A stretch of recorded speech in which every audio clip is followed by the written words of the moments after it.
মমতার জনসভায় একের পর এক মহিলার হাড় চুরি। কি হারিয়েছে আপনার?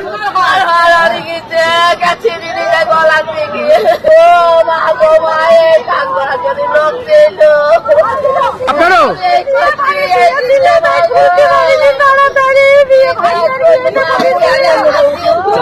কৃষ্ণনগরে বিস্তারিত দেখুন।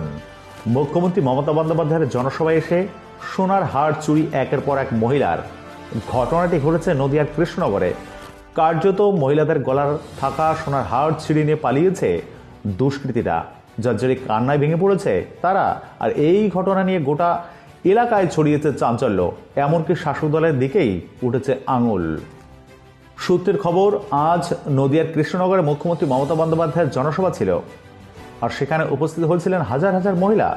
তবে লোকজনের ভিড়ভাট্টার মধ্যে থেকেই একের পর এক মহিলার গলা থেকে সোনার হার উধাও হয়ে যায়। সভা শেষ হওয়ার পর তারা টের পান যে তাদের গলায় হার নেই।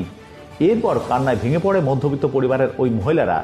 এমনকি একজন নয়, বরং 3 থেকে 4 জনের গলা থেকে এই হার চুরি হয়েছে বলে দাবি করা হচ্ছে স্থানীয় রিপোর্টে। তবে মুখ্যমন্ত্রীর জনসভায় এই হার চুরির ঘটনা নিয়ে শাসক দলের দিকেই আঙুল তুলেছে অনেকে। বিরোধী দলনেতা শুভেন্দু অধিকারী তার ফেসবুক পোস্টে লিখেছেন, পুলিশ মন্ত্রী মাননীয়ার রাজত্বে এমনিতেই চোর জোচ্চোরদের ছড়াছড়ি, তারপরে ওনার সভা তো চোর বাটপার দুষ্কৃতীদের আখড়া। সেখানে সোনার হাত চুরি হবে, এতে অবাক হওয়ার কিছু নেই।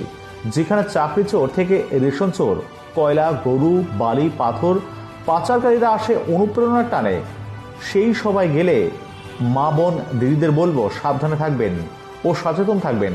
যেখানে রাজ্যের যুবক যুবতীদের ভবিষ্যৎ চুরি হয়ে যাচ্ছে, সেখানে সোনার হার চুরি তো সামান্য বিষয়। এবার দেখুন সেই ভিডিওটি। কি হয়েছে বলেন একটু আমাদের। কি হারিয়েছে আপনার?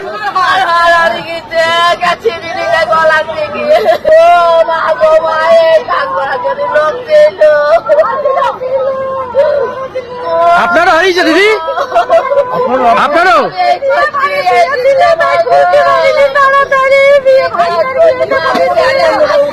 কোথা থেকে এসছেন আপনি? আপনারও শোনাচ্ছেন হারিয়েছে? কখন বুঝতে পারলেন?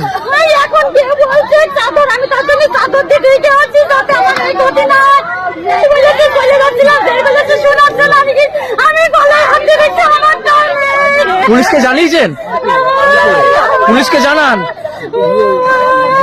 সভা চলাকালীন হয়েছে, মুখ্যমন্ত্রীর সভা চলাকালীন যখন মুখ্যমন্ত্রী বক্তব্য ছিলেন এখানে,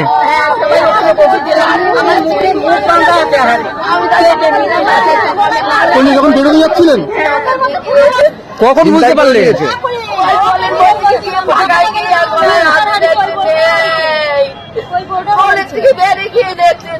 কোথা থেকে এসেছেন আপনি?